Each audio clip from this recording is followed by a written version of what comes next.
Found some rare guitars on Guitar Center.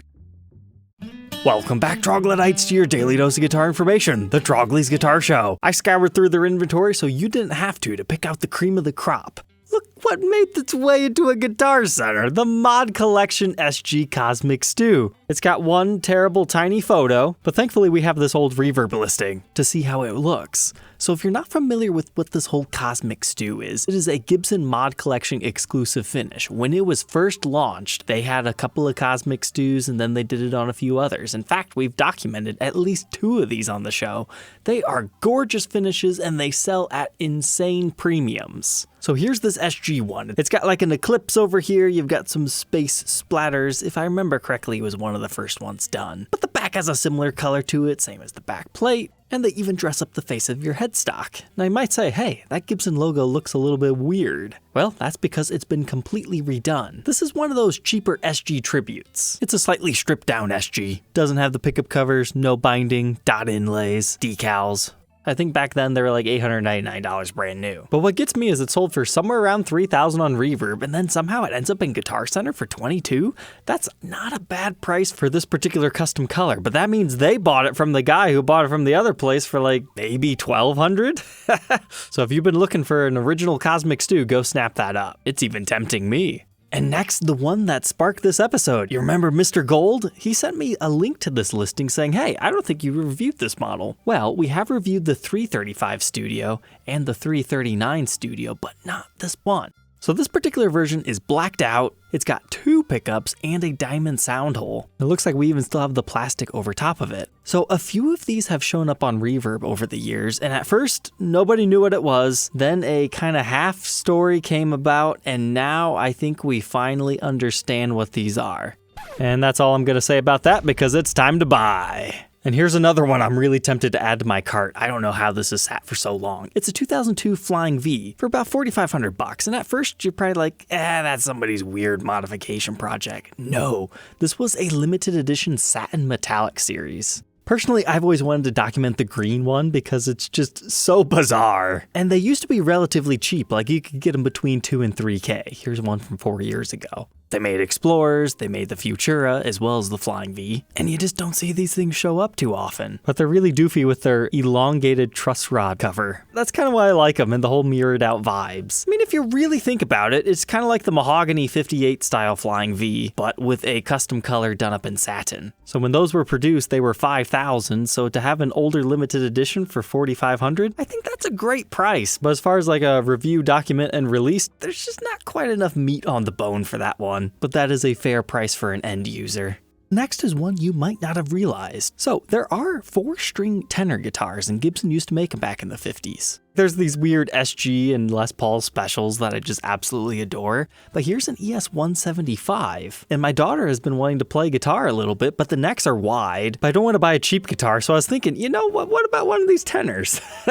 Wouldn't that just be an interesting first guitar? I think I'll have to keep looking for one of the Les Paul specials, because the full 175 body's just gonna be too much. But look, it's got a humbucker, so that has to be, if still original, a true PAF with only 4 pull pieces. Stuff like that just makes me love it for its quirkiness. But we only have one photo to go off of. It's listed as fair condition, and they just drastically drop the price on those. Dealers always ask the moon, but realistically, there's a very small niche market for those. But I was shocked to see one of these at Guitar Center, the 2016 Alex Lifeson ESLP. Granted, it's expensive, about $8,000. But you do not see these things surface too often. I'm not a big fan of the ESLPs. I thought they were great when you could get them on blowout for $1,600, but nowadays when you have to spend like $2,500 plus, unless you just have a bad back, I just think of regular Les Paul feels better. Now in a blindfolded recorded test, they sound very similar, but this was an Alex Lifeson super limited signature. It was dressed up as a custom. I remember these things sold out incredibly quickly. So if you've been looking for one, Guitar Center's got it.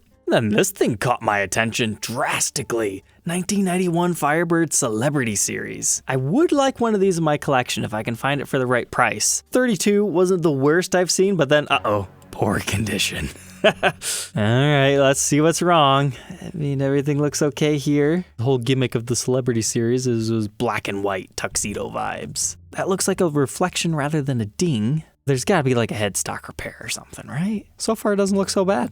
Oh, Our tuner has completely snapped off, but hey, that's okay. It's going to be a little bit safer in shipping. Get yourself another banjo tuner and you're good to go. Oh, and apparently there's some touch-ups, so maybe call them and see what's going on there. But here's another one that got a healthy price cut, where it's now at market value.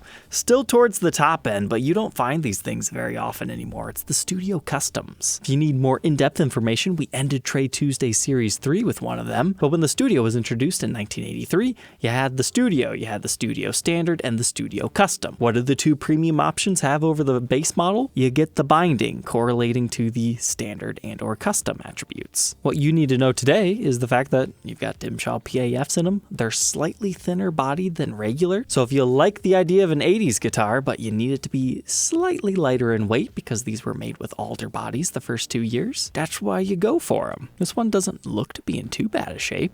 In fact, I would say shockingly clean. Looks like replaced strap buttons. The rest is looking pretty good. As long as it has the original case, that is a fair top market value to pay. Not quite sure what they were thinking with the original 4,000. To put things into perspective, me as a dealer, I would gladly pay 2,000 for an example that looks that nice. But now some unusual ones. Here's one that they claim to be a 75 Les Paul Custom for $3,500, which is not a bad price. I've only got one photo to go off of, and it's tiny, unfortunately. But you got the maple fretboard. That's what caught my attention. But on top of that, somebody has replaced our pickups. And you've got the Schaller version of the TP6. Somebody put a mini toggle on it. Looks like replaced bridge as well. So complete player's grade, but it has that really cool ambered over look to it. Our tuners have also been swapped. Basically, this is a husk of a maple fretboarded custom that you can customize in any way that you want. Wait that one out for them to drop it down to like 28, and that is a steal. But here's another one you just don't see on the market too often. This is one of the classic customs. This was a Gibson USA produced limited edition, where normally they would have like the custom emblem on it and the block inlays. This one still utilized the trapezoids, but you'll notice the headstock has the flower pot inlay. We've documented these before. This was like a limited edition. If I remember correctly, it was like 200 or 400, and this is the version that pops up the least. So you might say, $3,200 seems a little expensive for Gibson USA, but that's just a little bit on the top end for one of these. It's more of a, hey, if you've been looking, Guitar Center's got it. Just call them up to verify condition first. And then this is another pretty alright deal, I would say. 84 Les Paul Standard. What stood out most to me about this one is the fretboard color. It's like obnoxiously pale for that era. And that's the kind where even if you condition it, I don't think it's going to darken up much. That's just the color of the wood. But it kind of matches with your tobacco sunburst hue. It's a 3-piece top, but look, you've got your Timshaw PAF stickers on there still. So that means the guitar couldn't have been played too heavily. The back seems to be in alright condition here. Still one piece.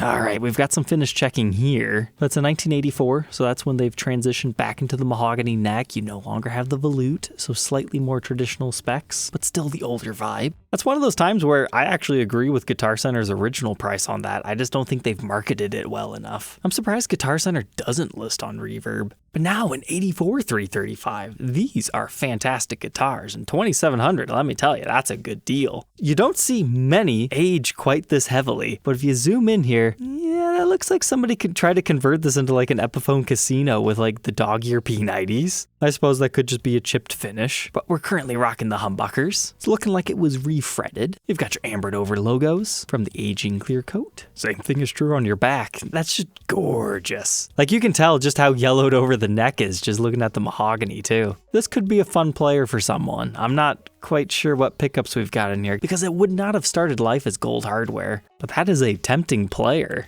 Speaking of tempting player, look at this weird thing. Listed as Gibson SG Standard Custom Shop, and then you see a price tag of $2,500. It's like, well, what is going on? That's a pretty decent price. So we don't have a pick guard. It's a wrap tail instead of everything else. So it's kind of like a special that's been souped up. Okay, with humbuckers. But yet it does have the standard neck, so it must be a custom order. But that is the only photo we can go off of. I think that's a pretty fair price if you happen to be in the San Antonio area and you want to check it out. If they happen to drop it down to 30%, that's an instant buy. Then you don't see the SG Artists too often. We've documented these in the past. They pop up from time to time. People ask crazy money, but at the end of the day, they're not that good, in my opinion. Like, I wouldn't mind having a clean one just for collection's sake. And this one doesn't seem to be too bad. Still has the original tuners, diamond posi locks, so the Moog board must still be in there. But there we go. I wondered why this looked so professional. Somebody added the pick guard. So that's a no-go for me. But then they also have the matching Les Paul variation, but this one is a bolt-on neck. I got a good chuckle out of this one. There's a few listings that they have on their site that just have the wrong photo attached to it, but this one, are they confused or just lost? Gibson Government Series. That looks like this. They never had green guitars. They had the beige and the kind of gray, but with the green case for Series 1. This one is one of those M2s, and those certainly do not sell for $1,700. Then here was another kind of mislisted guitar, so $2,000 marked down. They say it's a Les Paul standard. I can tell just by looking at it, that's a satin finish, so it probably means it might be one of the raw powers, or just a standard faded that happens to be in natural. You don't find those too often, but it's not impossible. That's just kind of that played-in satin finish. Some cool M wood grain. I bet this is scaring people off, seeing the outline of the decal. That's just because of the thin finish. But now our lightning round. 63 SG standard. It's cheaper than you normally see because somebody put a stop bar tailpiece on it. This is a Cool Players 59 double cut. I think they've priced it about right, if you don't mind the rather crappy refin job. 1 Silverburst custom, 2 Silverburst customs, 3 Silverburst customs. What did they do to my poor boy? Kaler and mirrored chrome pickguard. But hey, it's got pretty cool wear on the neck. And then there were a whole bunch of artisans, but this one spoke to me. Listed as great, $6,000. If it's truly near minty, it could be worth a pickup. Always cool to see a Johnny A, as well as the limited edition 3 pickup Supreme. Is it just a regular black custom? Nope, apparently it's the rare Oxblood. I had to check to make sure that wasn't early 90s. It's from 2016. One of the modern DCs, a cool 77 Explorer, although sadly routed for a Kaler. An SG Elegant for a fair price. Learn more about those cool ones here. Another Mod Collection guitar, as well as Guitar of the Week, crazily expensive Epiphone, or will you actually get the Gibson Firebird listing? And lastly, the companion piece to what I purchased this episode. Alright, Troglodytes, I hope you enjoyed our little shopping spree tonight. Do not forget to like, comment, and subscribe, and we'll catch you tomorrow on the next one. Take care.